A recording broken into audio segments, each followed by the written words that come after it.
जर खाजगी सावकाराकडून पैसा घेऊच नाही शेतकऱ्यानं, अशी व्यवस्था निर्माण करायची असेल तर बँकाकडून सर्वसामान्यांना इझी कर्ज भेटू शकेल अशी व्यवस्था केली पाहिजे ना.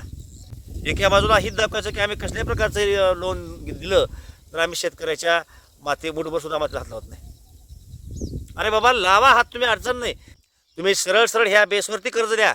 त्याची एक एकर जमीन बैनामा करून घ्यायची आहे आणि त्या बदल्यामध्ये त्याला 5 लाख रुपये द्यायचे आहेत. नमस्कार मित्रांनो, आम आदमी पार्टीचे सदस्य राघव चड्ढा यांनी बँकिंग व्यवस्थेवरती जे प्रश्न सभागृहामध्ये मांडले ते अतिशय महत्त्वाचे होते. त्यांनी जे अनेक मुद्दे मांडले त्यापैकी झिरो बॅलन्सचा जो विषय आहे, अनेक शेतकऱ्याकडे जे उत्पन्नच आहे 5,000, 6,000, 10,000 असं उत्पन्न असतं. काही राष्ट्रीयकृत बँका आहेत ज्यांचं मिनिमम बॅलन्स 2,000 रुपये आहे, पण काही बँकाला मिनिमम बॅलन्स 5,000 रुपये आहे. आणि मग आयुष्यामध्ये त्यांच्या वर्षभराच्या काळामध्ये असे अनेक प्रसंग असतात की जवळ पैसे नसतात आणि अकाउंटला एक 5,000, 6,000 बॅलन्स आहे, त्यातले पैसे खर्चल्याशिवाय त्यांना विलाज नसतो आणि ते बॅलन्स झिरोला येतं. त्या अकाउंटला बँका दंड लावतात. वेगवेगळ्या प्रकारचे दंड आहेत. ATMचा आहे, बँक हे अकाउंट जे आपण हाताळतो, बँक हाताळते त्याचा आहे, असे वेगवेगळ्या प्रकारचे दंड आकारले जातात. बँकिंग व्यवस्थेमध्ये काही गोष्टी सुधारणा होणं गरजेचं नाही का? जे खरंच सर्वसामान्य लोक आहेत अशा लोकांचं जसं मागं जनधनचं खातं काढलं, असे काही खाते काढता आले पाहिजेत ना, की ज्याला मिनिमम बॅलन्स, झिरो बॅलन्स ठेवता येऊ शकतं आहे. आता फोनपेचा काळ आहे. फोनपेच्या माध्यमातून इझी पैसा आपल्याला खर्चता येतो आणि हातामध्ये पैसा असतो, क्लिक केलं की पैसा जातो आणि त्यामुळं मिनिमम बॅलन्सकडे अकाउंट केव्हा येतं, मिनिमम बॅलन्सच्या खाली केव्हा येतं हे बऱ्याच लोकांना कळत नाही. ज्या लोकांकडे लाखो रुपये पैसा आहे ती लोक अकाउंटला बॅलन्स होतात ना.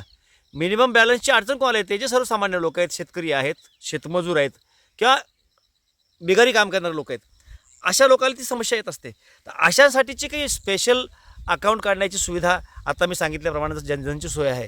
तर जनधनला मर्यादा काय, 10,000पेक्षा जास्त तुम्ही पैसे एका वेळेला काढू शकत नाही, परंतु तुम्ही किती पैसे काढू शकता, तुमची रक्कम आहे तेवढी काढू शकता. जे आपले मिनिमम बॅलन्सचे 5,000चे अकाउंट असतात ते सगळे निकष असलेलं अकाउंट, परंतु झिरो बॅलन्सचं असं एखादं अकाउंट काढण्याची सुविधा सरकारनं बँकाला ते केलं पाहिजे म्हणून कंपल्शन करणं आवश्यक असतं, पण ते करत नाहीत. म्हणजे ओव्हरऑल जर आपण विचार करून बघितला ना तर सर्वसामान्यांच्या हितासाठी सरकार काय करते का, तर निश्चितच नाही. आणखी एक महत्त्वाचा टॉपिक की सरकारनं सावकारी कायदा काढला. का काढला की तर जे ग्रामीण भागामधले खाजगी सावकार आहेत त्या खाजगी सावकाराकडून शेतकऱ्यांची पिळवणूक होऊ नये, सर्वसामान्यांची पिळवणूक होऊ नये म्हणून हा सावकारकीचा कायदा काढला. हा सावकारकीचा कायदा लागू होतो फक्त जमीनधारकांसाठी. ज्यांना जमीन असेल, जमिनीच्या व्यवहारामधून सावकारकी झाली असेल तरच हा कायदा लागू होतो. सर्वसामान्य लोकांनी जर व्यवहार केले असतील तर ते महत्त्वाच्या सावकारीमध्ये ते तसा केस येत नाहीत. मग हा कायदा काढला याचा अर्थ असा होतो की शेतकऱ्याच्या हितासाठी सरकारनं हा कायदा काढला.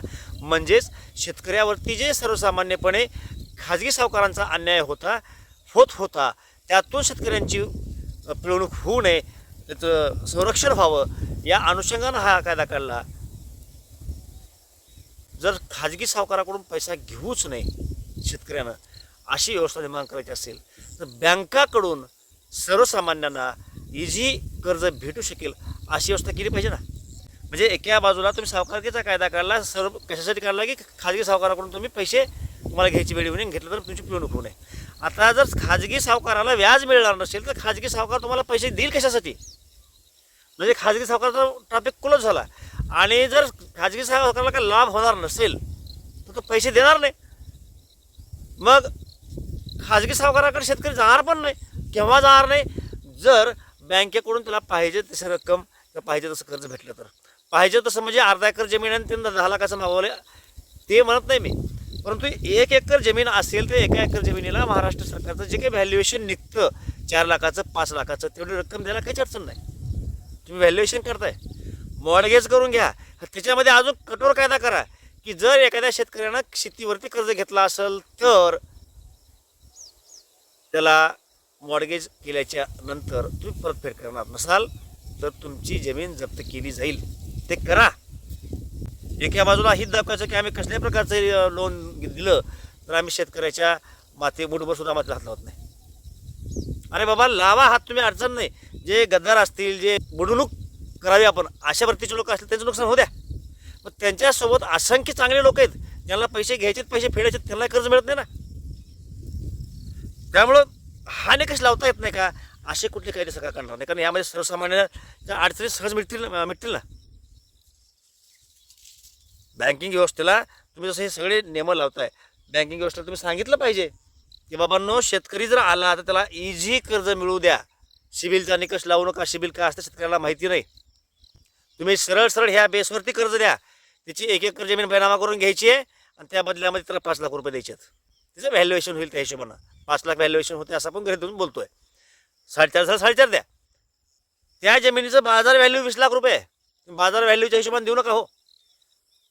पण त्या जमिनीला 27,000, 28,000, पहिल्या सोडला 17-18,000 मिळतात. 27,000, 28,000 वरी तुम्हाला लोन नाही मिळत. एका एकरला 30,000, 25,000 जर तुम्ही लोन देणार असाल तर त्या 25,000 होतं काय? बरं, एका बँकेनं 25 दिली की सिबिलच्या नावाखाली तर काही चाललंय. दुसऱ्या बँकेनं पुन्हा कर्ज द्यायचं नाही, पुन्हा घ्यायचं नाही. आणि 25 मध्ये होते काय बघा नो.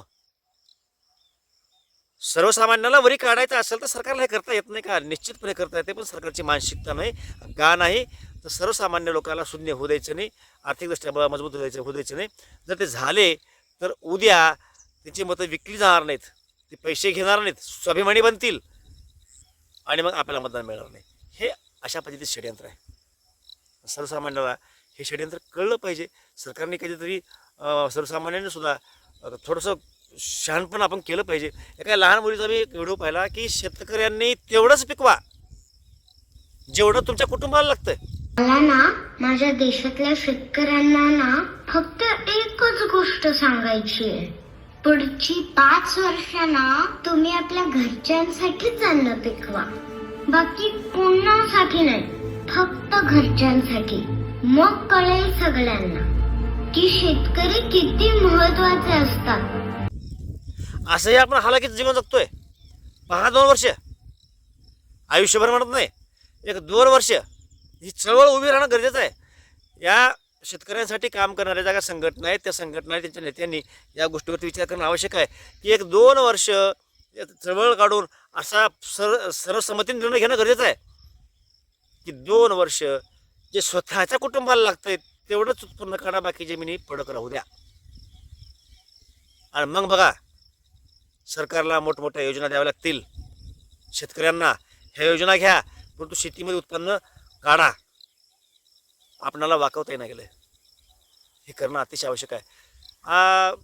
हे आपल्याला शक्य नसेल तर मग ज्या लोकांना तुम्ही मतदान दिले ना, त्या लोकांच्या दारावर बसा की तुम्ही असे नियम काढले पाहिजेत. राघव चड्डासारखे नेते आहेत, अशा लोकांच्या पाठीमागे सुद्धा आपण राहायला पाहिजे. आपल्या प्रतिक्रिया काय आहेत निश्चितपणे कमेंटला कळवा. जय महाराष्ट्र.